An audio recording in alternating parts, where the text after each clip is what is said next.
Hello and welcome to this workshop. So today we're going to discuss how you can create your signature product line, how you can go from your idea to actual sellable products. So my name is Tiina Wilen and my funny accent comes from Finland and Sweden. I was born in Finland. I've been living in Sweden for the last long time, about 18 years. I'm an interior and product designer, entrepreneur and IT pro. I do a lot of marketing and technology consulting for design entrepreneurs. I am a former software engineer and I used to work in IT and corporate before I changed over to become an entrepreneur and run my own design business. I also have 2 children, they're very small ones, and I have a husband who is Swedish and we live in a beautiful little town called Mariefred in Sweden. I am the founder of Design Business Lounge and I also run a home decor brand and a business that is manufacturing and selling different type of home textiles around the world. Okay, so let's get started with the actual workshop. So this is a product business workshop. We are going to go through 7 steps from idea to products, and we're also going to go through some other things that you need to know and think about if you're building yourself a product-based business. Today I'd like to cover following topics. So first thing is who should launch a product line and why to launch a product line, because there are some different reasons for everybody why a product line would be good business. So I'm happy to cover some reasons why it would be a good idea for you to launch a product line.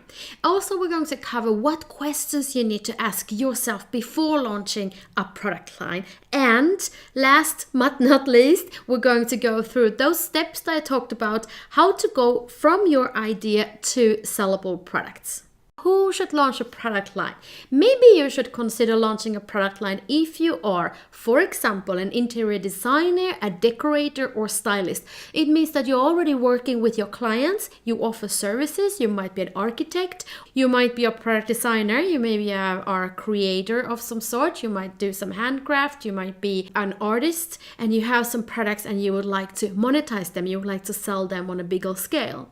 Or maybe you're a shop owner, you already sell somebody else's products and now you would like to launch your own product line so that you can build your brand and have even better product margins that you have today. Or you might be a design blogger, you've been building your base, you have your blog and you talk about design, or whether it's interior design or fashion design or anything, and now you're looking to launch some products to sell to your audience. But then again, this is not the only people who should consider launching a product line. Maybe you are working in corporate, maybe you have some completely different type of job, but you dream about launching your own product line. You would like to launch product line in the home decor industry or fashion industry or accessorize or whatever physical product you're looking to launch and sell, and preferably internationally. So you can actually do this. You don't have to be a designer. You don't need to have any kind of design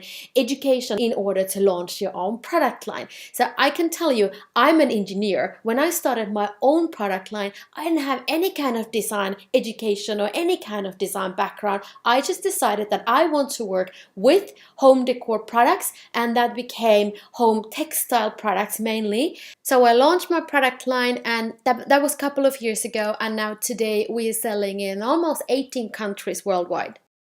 Let's have a look at why launching a product line could be a good idea for you. So first, it can provide you an additional income, because if you're selling services today, you can add products into your offering mix, which will mean that you will have something else to sell, which is not basically based on the hours that you work, that you can actually sell some other things besides your services. And you can also launch completely new business. For example, if you're still working in something else and you would like to launch new business, you can go with the product-based model straight from the start. It's really, really good for your brand building as well. So let's say that you're an interior designer or an architect or landscape architect or any kind of design professional. If you launch a product line, you can build your brand even stronger, and you can build it even international business, because sometimes it can be quite hard to offer your services outside of your area of where you're living. For example, if you are located in Stockholm, so maybe you just want to work very close to your home.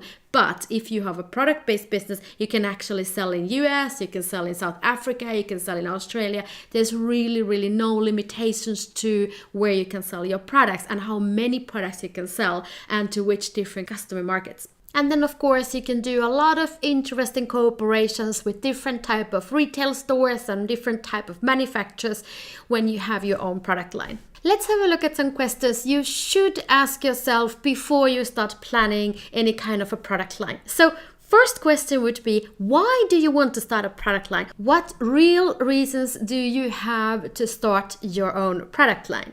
And do you have realistic expectations? Because having a design business, it's really very little design and very much business. I usually say it's about 20% design and 80% business. So do you really have realistic expectations what it really takes to launch a product line? And do you have the knowledge? Because you have to know a lot of things. And luckily we're going to go through a lot of things that you need to know about. But you really, really need to understand your industry. You really need to understand the products and business in order to launch a product line. And also, do you have the finance? Because it costs money to create products. I don't say it costs necessary a very much money, but it will cost you money to get started. It's not the same as launching services, because usually if you launch services, you can actually get started quite easily. When you launch products, you have to invest in products. You have to invest in samples, you have to invest in products, and that is usually before you actually have sold any products. So you have to have some plan to how much money you can invest in your business. Okay, now, so if you feel that you can answer to those questions and you're happy with your answers and you feel that you would like to move on and launch your products, then I would like to move on to the 7 steps that I have created for launching your product-based business. So here they go. The first step is idea validation, and the second is sample creation. Then we move on to brand development, PR, and visibility.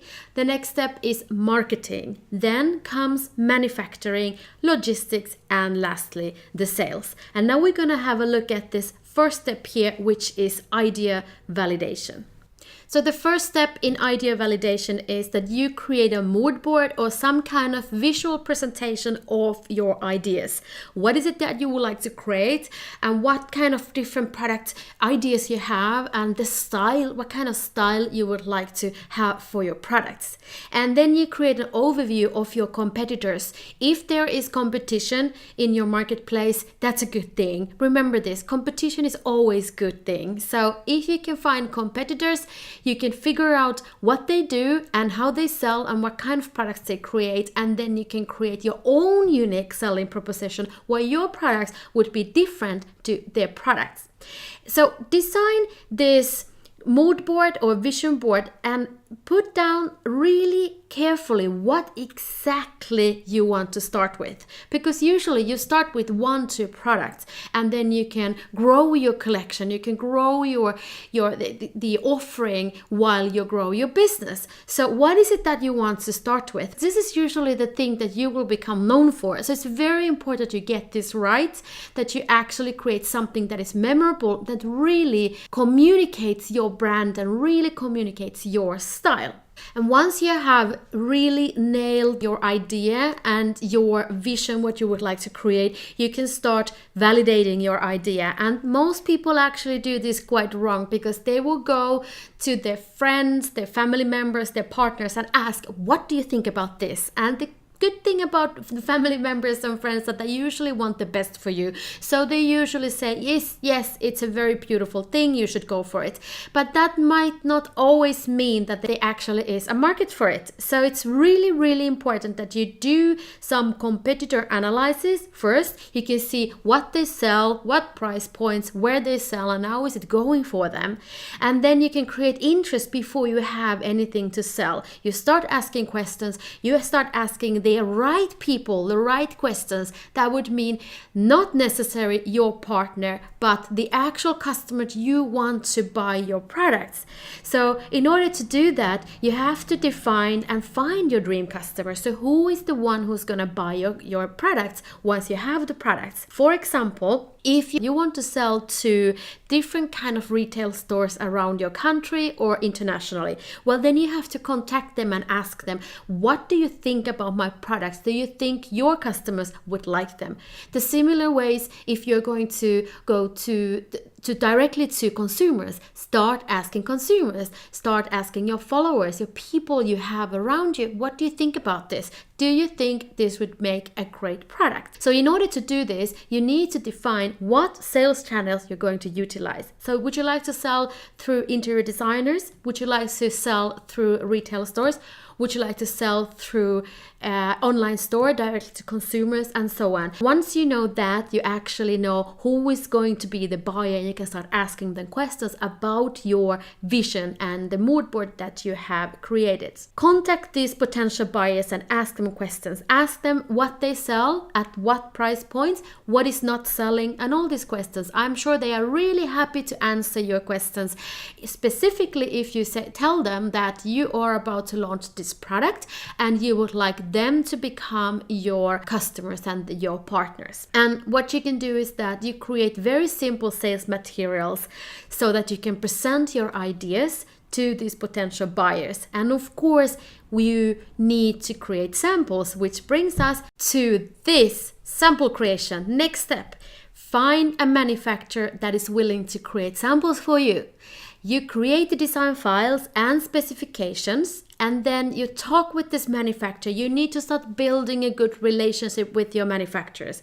And you agree about the sample, the price terms, and everything, how they're going to create these samples based on your specifications. Then you also need to confirm the time schedule with your manufacturer. So you know how long time it will take for them to create the samples, because this might come as a surprise. Sometimes sample making is quite easy process, and sometimes it takes a lot of time. So you need to understand time-wise how long time it will take to make those samples. And of course, you need to also know price-wise what it's going to cost you, because samples are not usually free. You have to pay for the samples, and sometimes the sample cost is actually much higher than the cost of making a production. You also need to agree about shipping methods. Somehow you need to get this product from your manufacturer to your home. Once you get these samples, you have to control them and make all the changes that are needed. If they needed any kind of changes, you have to report back the changes, because before you go into any kind of bigger production, you need to make the changes so the manufacturer knows whether you are happy with the samples or not. Now, if you are happy with the samples, make sure that you will get nice photographs of those samples. You can do a lot of nice stylings so that you will have images to your sales materials, because it will take long time before your actual products will arrive. With these samples, you can start creating the sales materials, you can start talking about the products on social media and start pitching the PR and media, and of course start attracting your ideal customers. So the next step would be that you start creating your brand and start working together with media and PR to get visibility for your business and products. So if you already have a brand, figure out if this extension is suitable for your business. For example, if you already have a quite successful interior design business, then it could be a very good idea to launch your product line under your own name or your business name, so that people actually understand that it's the same business and it will build your brand. However, if you have a brand and a business that doesn't really work well together with these new products, maybe it's a good idea to figure out if you you would like to not launch a new brand completely for this product. So what you need to do is that you create a brand and position a message, and that means usually is that you define what you do and why you do it. What is your story? It's really important to write down your story, because once you start getting this media attention, people will call you, they want to interview you, they want to feature your products or services or your business in general. They want to know about your story. So have it ready for these editors, for these people, because they are going to ask you how you got started and everything, and what your brand stands for. So who is your customer segment? This we already discussed a little bit. It's really, really important that you know who exactly is your customer. So you define very clearly what your customer segments are and who your ideal customer is. That's also going to affect the way you price your products, type of materials you use with your products, and everything. So be very clear about the customers and customer segments for your business. And what are your values? Your values are so important for your brand and your business and your products. So what are your core values and what do you believe in? Make sure that you're very clear about your values. And what is your personality? So is your personality funny, or is it sexy, or is it modern, or what kind of personality do you have, and what kind of personality your brand will have? Then decide your visual elements. So visual element is everything about, logo, it's about fonts, it's about the images, it's about the style, what type of visual elements you will use in your photo shoots. For example, my products always have flowers in the product images, because I love flowers, and my business is very much about creating this specific style using flowers in stylings. But I don't sell flowers, but we always have nice, beautiful flowers when we do stylings. And then lastly, we already discussed this. What is your unique selling point? Your unique selling point. What is it that you do and how you do it differently compared to your competitors? Then the next step would be that you select the media you want to work with and figure out the people you should contact. They have real people who are working for them. So figure it out who those people are and start making real conversations and really good relationships with these people. And you can also ask about the editorial calendar and plan out when it would be suitable to pitch about your products. What it means is that most magazines or most media, they have some kind of editorial calendar, which means that, for example, in July, August, they are in the middle of photo shooting and creating materials for the December magazine, for the Christmas magazine. So you need to know when they are actually creating materials for that month or that season's magazines or TV, because if you're going to launch your product during December or during August or during May, you need to know when they start writing those articles or start planning those magazines, so that your products actually have a possibility to be featured in these magazines.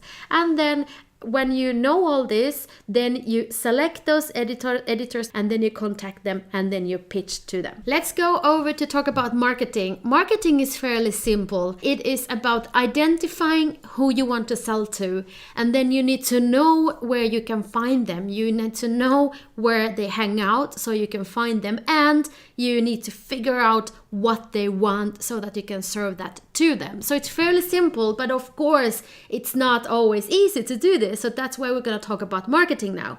I would like to suggest that you start with social media and online marketing. Why? Well, because it's so easy to use for most parts, and it's also so much cheaper than booking magazine ads, or you could have a PR company, but that costs you a lot of money. You do a lot of magazine ads, but that also gonna cost you a lot of money. So the absolute best way to market your future product is to start with social media marketing and do it online. So what does it really mean to work on online media and social media? Many people think that they should be in all different platforms, that they should be visible in all different places, but that's not really true, because it's not very efficient. We go back to the point that you identify who you want to sell to, and then you need to know where those people hang out. And if you know where they are hanging out, That's where you're gonna hang out as well. So if your people are on Pinterest, then you should be on Pinterest. If they are on Facebook, be on Facebook. If they are not on Instagram, don't go to Instagram, and so on. So what you need to do is that you create an online platform. You decide what social media networks to use. So you need to know what feels right for you, and you need to know what where your people are. And then you create a beautiful website. It doesn't have to be too complicated, but you need to have a beautiful website because everybody's Googling up people and brands today. So you need to have a website. It doesn't have to be complicated. It doesn't have to be a lot of pages. You need to have one place, at least online, where you can attract all these people who you meet through social media. And what you do is that you start attracting these people through communicating online. So go and talk to them, answer their questions, start attracting, start liking, start communicating with these people, just like it was in real life. You will network with people, you create these fantastic partnerships and fantastic cooperations for the future. And make sure you have a way of collecting email addresses on your website. Let's say that you have a website and you get all these people to come over to your website, and then you can show a couple of images of this is what's coming next, this is what we're gonna launch, this is what this brand is all about. So what you want to do is that you want to have some kind of a mechanism there where you collect the people's email addresses so that you can connect with them once you have your products ready, start selling them. You want to be able to send them email and say, now we have this product, are you interested in buying? So what you do also is that you create sales materials and you send them to your future wholesale customers if wholesaling is part of your business model. You have these photos of your products and you do create stylings, create all these materials already now and start sending them to these different kind of wholesale buyers. They can come over to your website, you can pick up the phone and just talk to them and start showing this is what's coming within a couple of months. Depends very much about when your products are coming out, but start this early because marketing takes time, and a normal person, regardless if it is a consumer or if it's a buyer into some retail stores, they need to see your products many times before they actually decide that they're gonna buy your products. And one last tip, that you can start exhibiting at trade fairs if that is something that you would like to do. This is a great way for building some momentum. You can show your products at different trade fairs. You can go to some local ones, you can go to some international ones.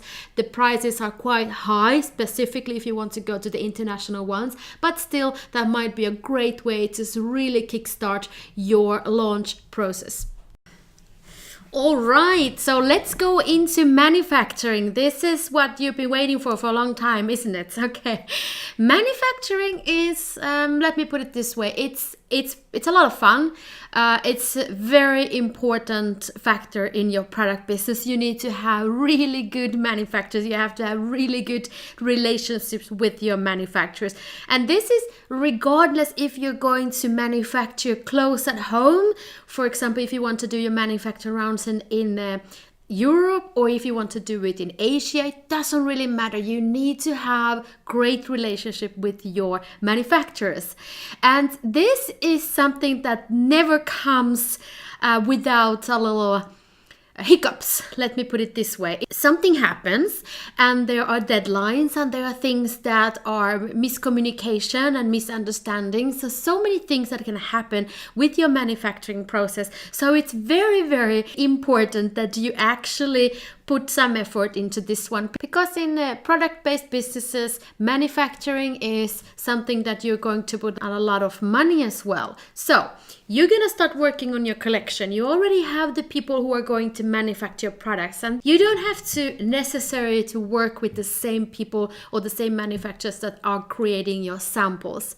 Sometimes it's very good to create samples close by so you can have them very fast, and then once you grow you can start moving your manufacturing to some other places where they have possibilities to create bigger production and for the lower cost. Anyway, you start working on your collection, and what you need to do is that you confirm the samples and design files. Let's say that this is the same manufacturing company that actually created the samples, and if it's not, then you have to do another sample sample round, of course, with the actual manufacturer. You need to agree about the manufacturing terms. There are a lot of terms when it comes to manufacturing, and this is usually it's a little bit more complicated when you start manufacturing overseas, like I do. We manufacture in China, in India, in Portugal. We manufacture in Turkey, a lot of different places, but also in Sweden, in Poland, and so on. So you need to understand how the terms are, and when they say something, you understand what they're talking about. So one very important point is MOQ. That stands for minimum order quantity. Some companies, some manufacturers, they can work with very low quantities, and some companies, for example in China, they don't even talk to you if you don't order something in like thousands. So you need to know if they're willing to work with smaller quantities, because I would absolutely advise you to start with smaller quantities and try to find those manufacturers that actually want to work with you with those smaller quantities. You need to confirm your pricing and payment terms. The usually payment terms are 30% upfront, which means that you have to pay before they start any manufacturing. You have to pay 30% of the total invoice, and you will pay the rest when they're ready to ship. So this is the normal terms, and of course you are going to discuss these terms together with your manufacturer. And then you need to confirm the schedule. And sometimes they might say that the schedule is 2 months, that it takes 2 months for them to manufacture the product. Then it actually takes 3 or 4. So make sure that you really understand the schedule and you can plan it in your launch schedule. And then you have to confirm the shipping methods. Your manufacturers can use their own shipping methods, because many times these manufacturers, they already work with a lot of brands, a lot of businesses everywhere in the world. So they do have some really good shipping agreements, so that they can send with the agreements and then you can just pay for them. But I would absolutely advise you to have your own shipping agreements with some really good companies like DHL or UPS or whatever is suitable for you, so that you are the one who is in charge of those and you get the prices that you want to have. Remember that you need to control the quality, and you need to do it in different phases. So first is you have the samples and you accepted the samples, but you cannot be sure that the actual bulk production, the manufacturing, the bigger production is exactly the same quality as the sample. So that's why you need to ask them to send you a couple of samples of the production round, so that you can control them again before they ship the rest. So one good way is to do this. Let's say that you are producing 500 pieces of baby blankets. So before they ship those 500 products to you, and before you pay the actual last invoice, which would be 70% of the total, you will ask them to fly over a couple of samples of those products that they already did, 500 pieces, so that you can get them, you can control them, you can actually see what type of that they are exactly according to your specifications. Now, we already discussed the logistics, but I would like us to just go through some very important steps here, because logistics will be a very big part of your life as a business owner. So you need to figure out that you actually know how to move your products from one place to another. What comes to logistics is that first you need to figure out how to get your goods home. And as I said, many manufacturers have very good agreements with different kind of shipping companies. And yes, they can help you to use those agreements so that you can actually use their shipping companies. But I would also like to propose that you have your own shipping agreements, because after a while you need to start sending your products to your customers. So you have to have a really good shipping agreement with some company that you can trust. There's one term that comes all the time. This is regardless where you live, and it's called Incoterms. And that is what terms are used to ship your product. And this is also something that you need to understand when you start talking about the pricing. Why? Because usually these companies, the manufacturers, they will state the pricing according to some Incoterms, which means, for example, they might say that this price is FOB. It means free on board, and that means that the manufacturer makes sure that your goods are loaded on the ship, and then you need to take care of the rest, which would be that your agreement will make sure that the ship will have the products on the ship and they will come to your harbor. Or alternatively, if you're doing flight shipping, so that would be some different terms. And why is this so important already when you talk about the pricing? Yes, because if they give the prices in FOB, the currency would be US dollars or euros or whatever, but let's say that the pricing terms are FOB. That means that this price, it's including the manufacturing according to your specifications, and also that they will actually hand over to the shipping company that's gonna take over and get those products to your home. If the terms are something else, then the price could be also something else. So Incoterms is something that you need to understand already when you start talking about the terms and the pricing with your manufacturers. Sign up with the shipping company. As I said, I strongly recommend that you sign up with a shipping company that can help you in the long run to both get your products home and send them further to your customers. Make sure you have all the necessary documents in place. Now, I live in Sweden, which is part of the European Union, so we need to have some specific documentation so that we can get our products into European Union. If you live somewhere else, you might have the same issues. I know when we are exporting our products to US, we need to fill in some papers because the customs in US is going to need some papers. So make sure that you have all these different kind of documentation in place. If you need to have some permission for your customs to bring in these products into your home country, then you need to know about that. The next thing you need to figure out is where are you going to place your products. So you can sign with a warehouse who serve customers just like you, and you can rent a place in a warehouse and they will handle all this, the packaging and sending to your customers. Or you can have your products at home, but you need to figure out where the shipping company is going to leave these products. Also, you have to have an insurance, of course. When you're shipping something, anything can happen while they're going there, so have a good insurance company that will cover your shipping. Further on, when you start selling, you need to also decide how to send the goods to your customers, what methods you're going to use, how fast are they going there, and who is going to handle it. For example, if you have a warehouse, is it the guys at the warehouse who are going to handle it, or is it you yourself who's going to package the product and send to your customers? So logistics is a super big important part of your life as a product business owner. So this is something that you have to put some interest into, even if you have, of course, you have some partners who are going to help you with this, because you probably are not going to drive yourself to the manufacturers and get the goods and drive to your customers. However, you need to understand how it works, where you can get the proper, really good shipping terms, where you can get really nice pricing for your shipping, because it's quite costly to send products, and specifically if you're sending products every day to different locations around the world, which I hope you will, it's going to cost you a lot of money. So you need to have really good terms and really good agreement with some shipping company that you like and trust.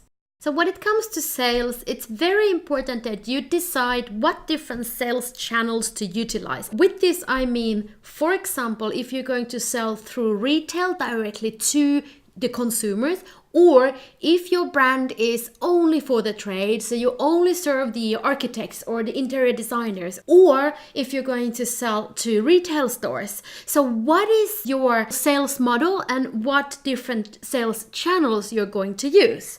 And then you need to price your products accordingly, because if you're selling directly to consumers and then you're also selling through wholesale who are going to sell to the same consumers, you need to make sure that your prices are leveling with each other, so you don't have price dumps on some places, but you actually have good margins to sell through all these kind of different channels.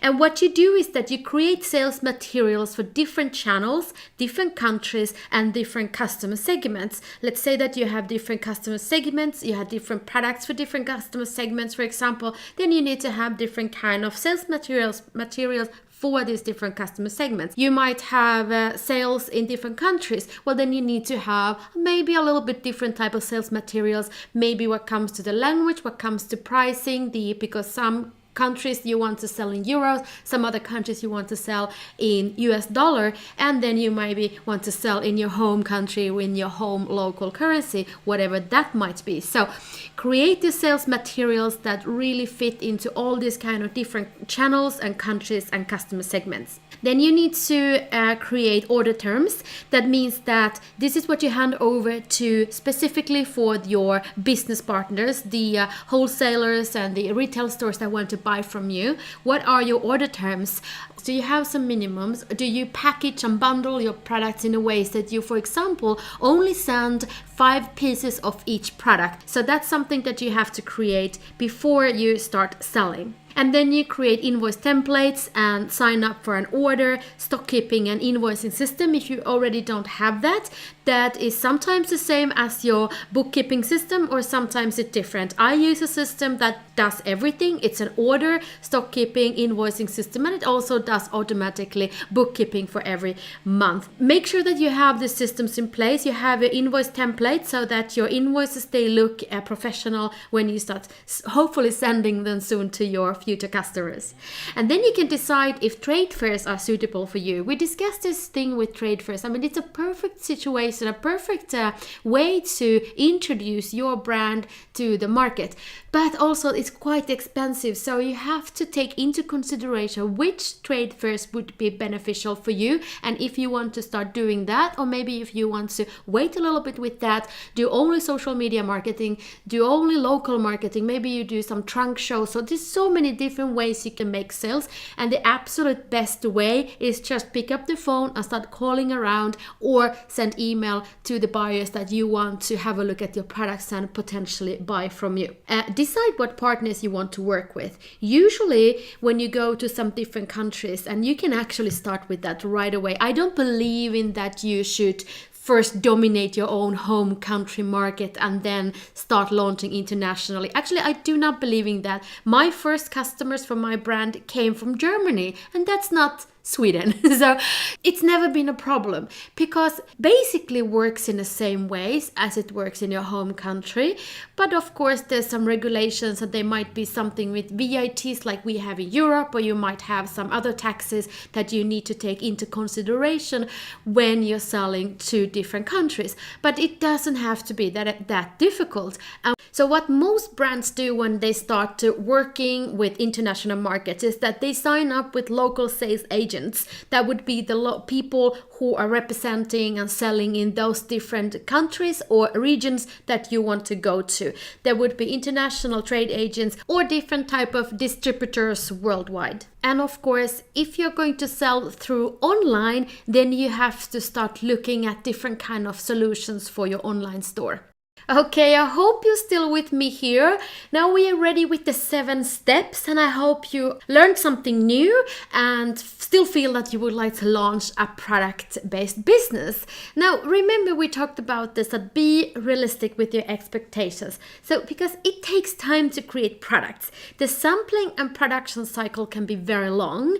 Sometimes it can go fast. Sometimes it takes double the time that you actually expected. So, make sure that you really understand and you have good margins time-wise, that you start planning in well ahead. For example, let's say that you would launch something in August. The latest you start is January. So you have to have about 6 months at least to start launching your products, because there's a lot of back and forth, there's a lot of things that you need to do in order to get those products to market. You might need to iterate the products many times before you're happy with the results. And also the editorial calendars, they might be fully scheduled and well ahead, so make sure you can deliver your materials in time. And also having realistic expectation when it comes to creating a product line or any business, it takes time. That is why you start with building your brand, you start building the expectation, the people are excited to see your brand, what it's all about, because it takes time before they start buying your products. And your product businesses, it costs money, so figure out how you can finance your business, and also figure out if there really is a customer base for your designs. Don't let your creative ego run your business. This is something that I see a lot of my students to do. They feel that they, just because they create something beautiful, that there must be somebody who wants to buy it. I'm sorry to tell you, it's not about that. It's not about you, and it's not about your creativity. It's all about your customers. If you cannot find a customer who's gonna buy your product, I'm sorry, you don't have a business. So by validating, you're really making sure that it actually is customer who's going to buy your products, you are going to make a great success. Always learn from the people who have done these things before you, because it's a lot of work and it's hard to build a business. So if you can just join the groups, there's so many different groups online, and you can go to your local groups, entrepreneur groups, and just get support. Make sure that you get help and you actually listen to people who have done that before, not people who think in theory how it works. So it's so much easier to talk to somebody who actually has been in your situation, and they know how the industry works, and they know how you can avoid a lot of things so that you actually can save a lot of headache and time and money. You can read your books and do training programs. It will save a lot of time and money at the end.